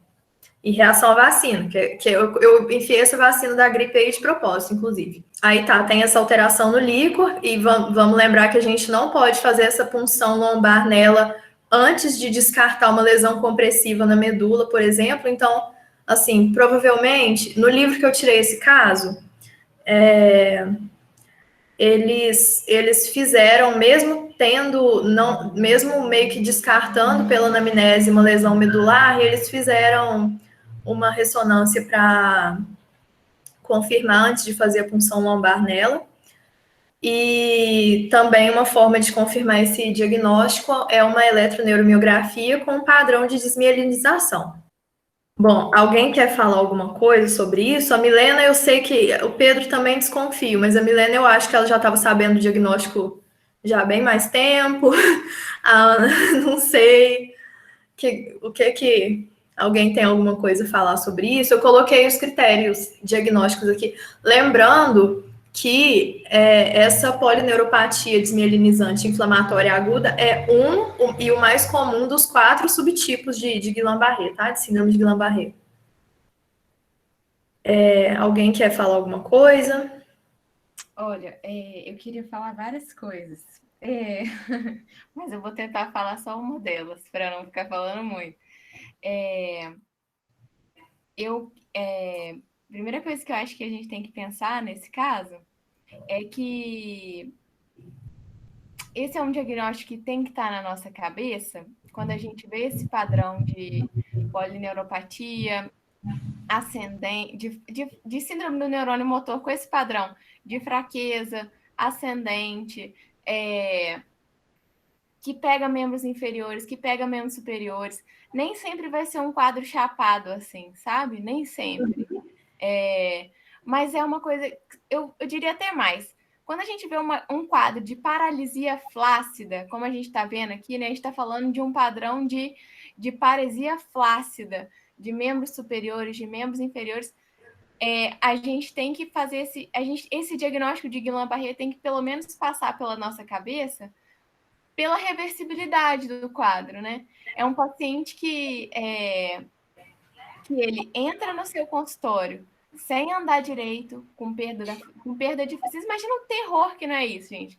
Tenta se colocar no lugar dessa paciente, assim, de você parar de andar, depois parar de sentir o movimento das mãos, depois você começa a achar que você está ficando com falta de ar, você começa a ter dificuldade de mexer o rosto, depois você começa a ficar com falta de ar. Então, vocês imaginam o desespero dessa pessoa, assim. E é uma pessoa que, se a gente não pensar nesse diagnóstico, a pessoa morre de insuficiência respiratória, né? Porque a doença, o que acontece? Acho que é até legal explicar isso, não sei se você está pensando em explicar. A doença vai acometendo a bainha de mielina dos nervos, né? Vai desmielinizando. Quem fala desmielinizando é que os anticorpos, o nosso corpo produz anticorpos contra a bactéria, né? E esses anticorpos, eventualmente, atacam a bainha de mielina dos nossos nervos, né? Então, se a gente não para esse processo, esse paciente vai morrer de insuficiência respiratória. E é um quadro muito potencialmente reversível. Eu acho que tem que estar na nossa cabeça por isso. Falando assim, eu coloquei os critérios diagnósticos aqui, tirei esse quadro do Harrison. Mas colocando assim, não é nosso objetivo aqui, mas a Ana já falou muito bem sobre um pouco sobre a doença, e assim, aí para responder definitivamente a nossa pergunta, se interna, se não interna, o que faz, igual eu falei, síndrome de Guillain-Barré parece raro quando você ouve falar, mas não sei o que está acontecendo, que está pipocando. Você tem que pensar nesse diagnóstico e tem que internar na hora, na hora. E, inclusive, porque essa paciente quase inevitavelmente vai parar no tubo e vai ser rápido. Quando começa a insuficiência respiratória, quando começa a ter dificuldade de respirar assim, igual esse paciente apresentou, às vezes não demora nem 3 dias para ela ir parar no tubo, sabe? Então,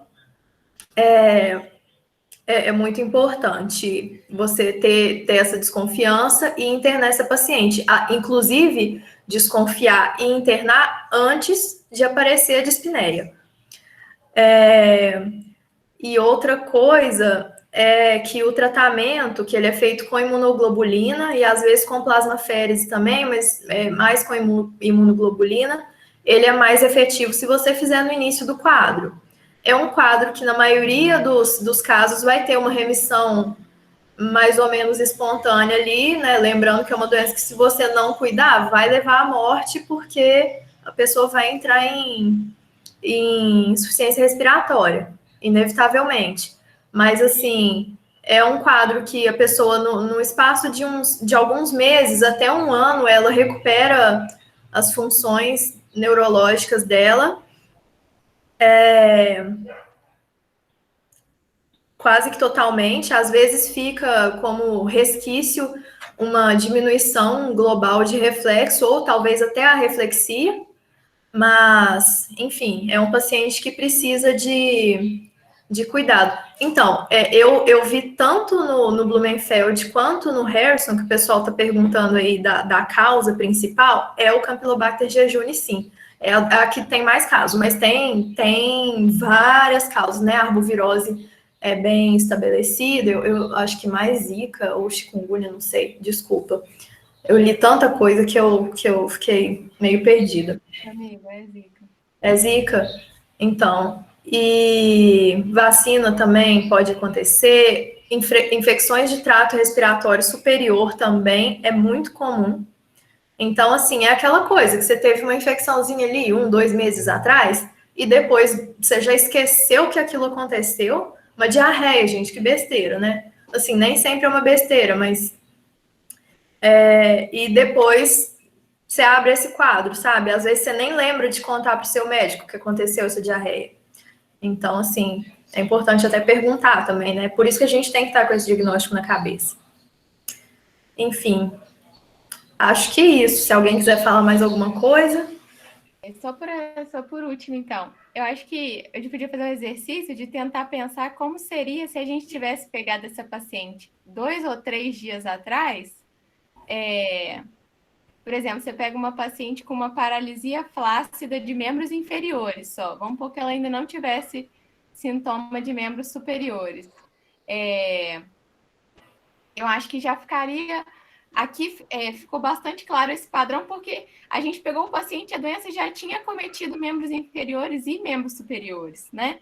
Então, já estava mais claro esse padrão. Agora, a gente pode pegar essa doença em diferentes padrões, né? A gente pode pegar quando só o pezinho tá bobo, quando só a força do pé que diminuiu, né? Então, eu acho que a gente tem que ficar atento para isso. Se, por exemplo, você pega uma paciente com só com acometimento de membros inferiores, eu já ficaria pensando também em fazer um diagnóstico diferencial, como a Bruna falou, de compressão medular, né? Aí faz mais sentido pensar em compressão medular, né? A gente tem acometimento só de membros inferiores. Então, já fica esse diferencial com a compressão medular. Na verdade, eu acho que a gente pensaria primeiro em compressão medular do que em Guillain-Barré, né? Mas o importante é a gente sempre ter essa carta na manga, né? Viu uma paralisia flácida, a gente distal, simétrica, começar a pensar nessas coisas, né? Começar a pensar nesse diagnóstico.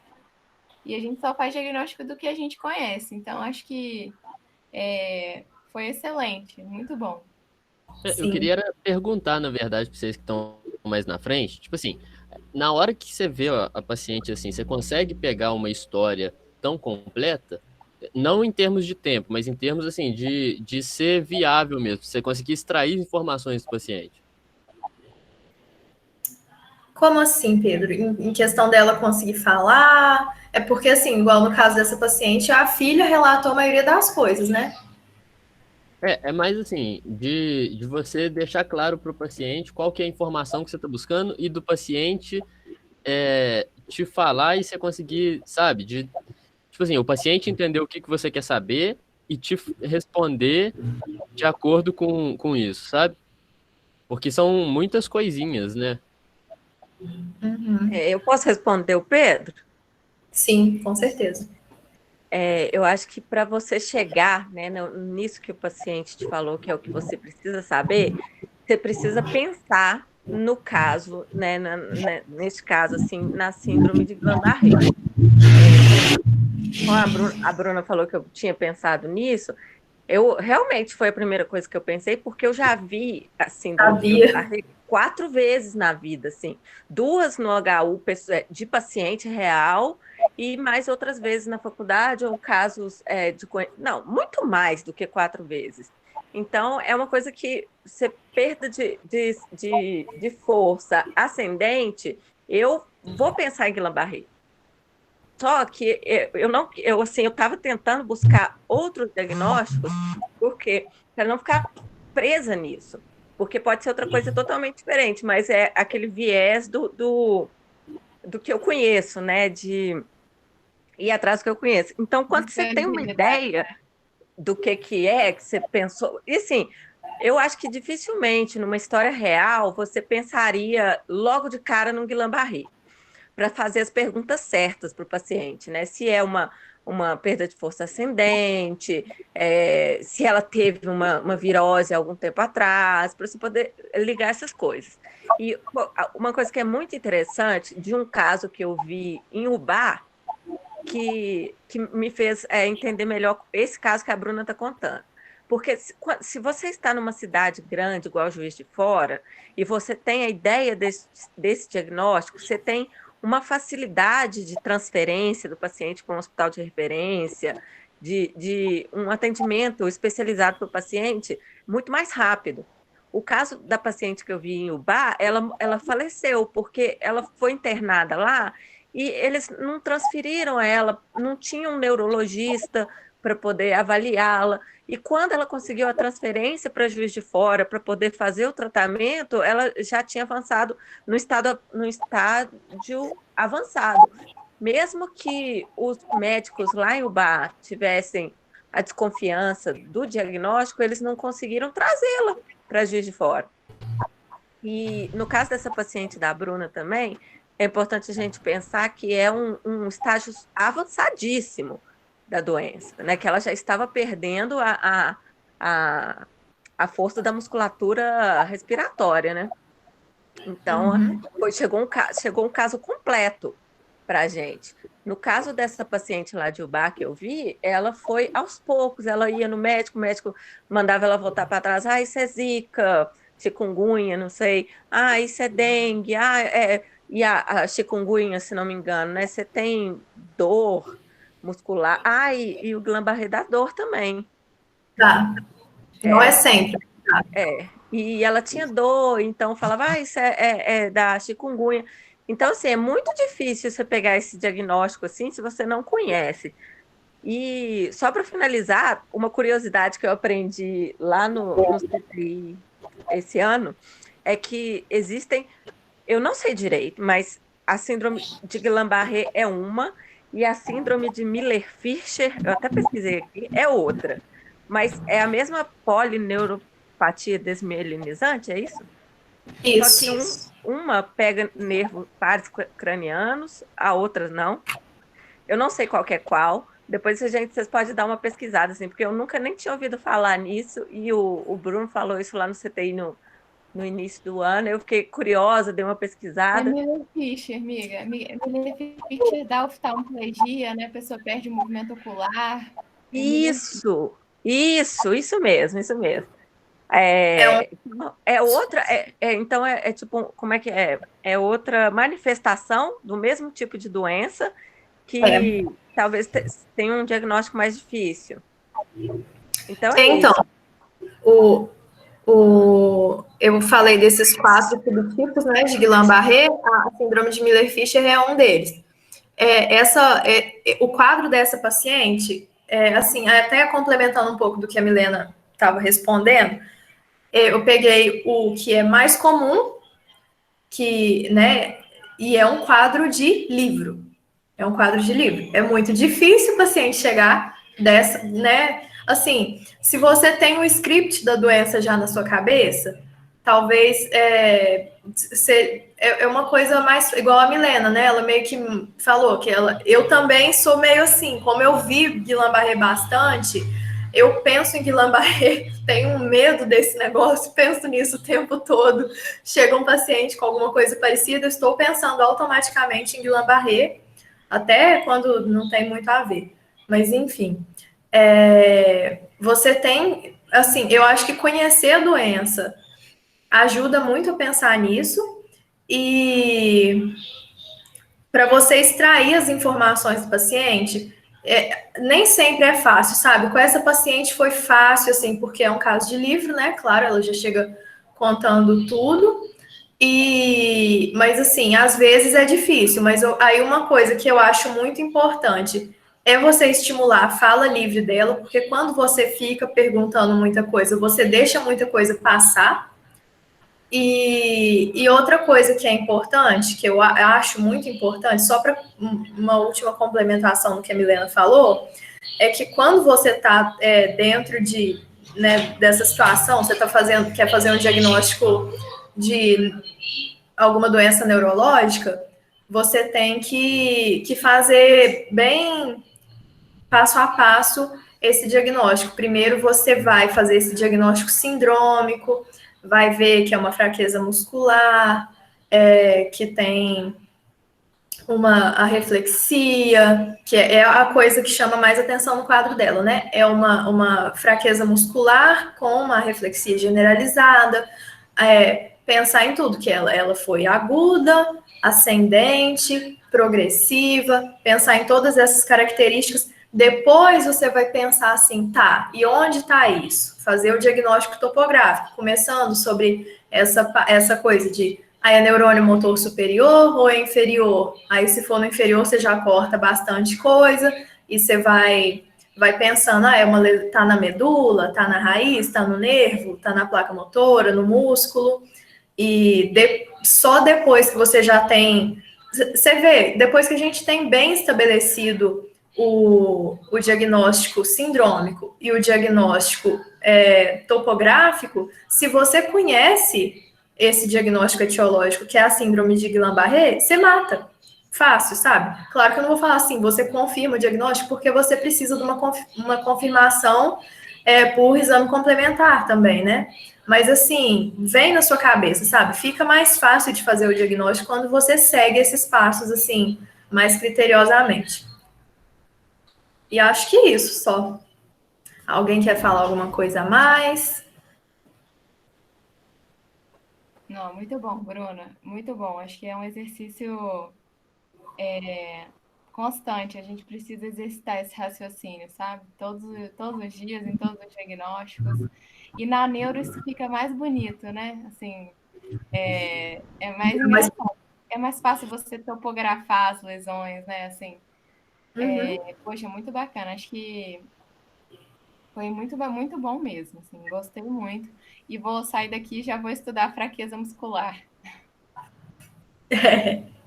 estuda as doenças musculares lá, as miopatias, porque, nossa senhora, é assustador, tá? Eu saía da segunda à tarde lá daquela neuro até atrapalhada, de tanta doença que eu nunca ouvi falar que eu via, que eu achava que nem existia.